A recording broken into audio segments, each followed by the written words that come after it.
Hello, everybody. Thanks for hopping in again. Got another edition of the Jboy Show.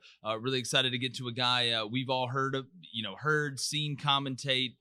Grew up listening to Brad Nessler, CBS Sports SEC play-by-play broadcaster for college football and college basketball. Excited to get him in here and talk some SEC football going into the 2021 season, including the new hires, Brian Harsin and the like. But first, got to give a shout out to betonline.ag. Head over there today. The online casino is always open. The NBA playoffs are winding down. Still time to make some great team prop bets, player prop bets, game prop bets. However you get down. I've been flirting with the over unders 2.5 threes for Devin Booker and Trae Young. It's been really interesting. Going to continue to be interesting to follow that. We also have Major League Baseball, soccer, anything, anyway. They're going to have the bet.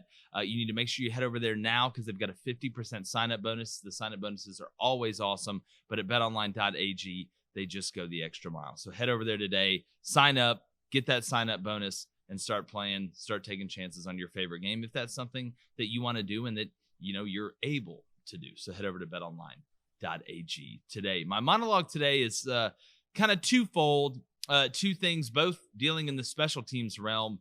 And gameplay, game management, game situation, whatever you want to call it. And the first thing is something that drives me absolutely crazy, especially as a former special teams coordinator. And the second one is one that is more circumstantial. And I'm going to get to that in a second. And I've kind of talked about this a little bit on social media. The first one is, if you have a kickoff guy and your team is kicking off that can kick a touchback every time, don't try and coffin corner kick. Don't sky kick. Kick the touchback every time. In the history of the world, going all the way back through the dinosaurs, there has never been a touchdown return on a touchback. There hasn't. And nowadays, kickers and training and specialists, they've gotten so good that a lot of these guys can just bomb it repeatedly.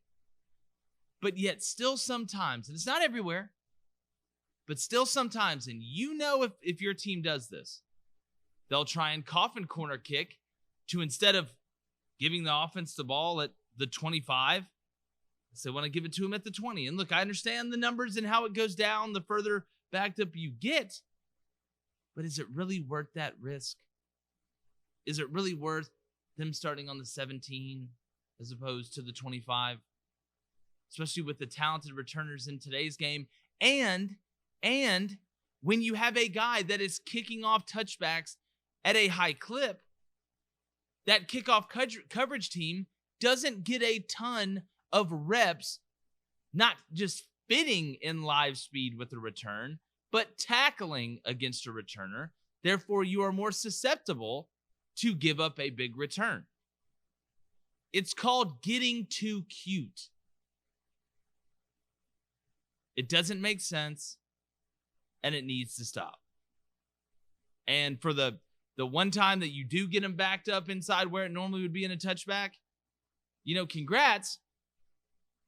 But if you look in the long term, in the long run, you study the analytics, it's not worth it. It's just not worth it. And you're able to save reps from guys having to cover kicks because a lot of top-level teams put some of their best players and, yes, starters on the kickoff team. They still do. Look at Alabama. Look at Clemson. Look at Ohio State. Look at Georgia. We can go down the list. It's a great way to steal a breather. Not that you can take it off or assume that it's going to be a touchback. If you're on the kickoff coverage team, you can't assume it's going to be a touchback. But these are human beings. Like, oh, here comes Daniel Carlson. Here comes Anders Carlson. They're going to smash this ball. Still have to cover, still have to fit. But when you try and get cute, you open yourself up. And when you open yourself up, there's always that risk. So that's just kind of a pet peeve of mine.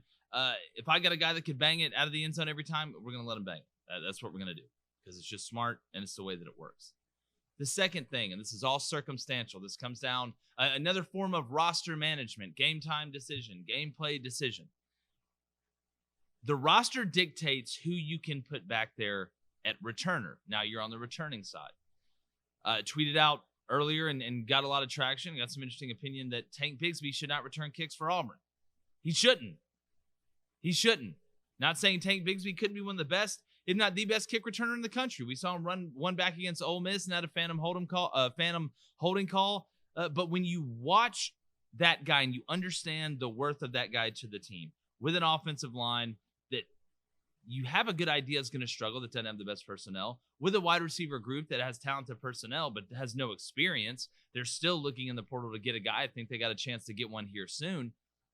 But that situation is a lot different than being able to put Jalen Waddle back there when you have a roster full of dogs, full of studs.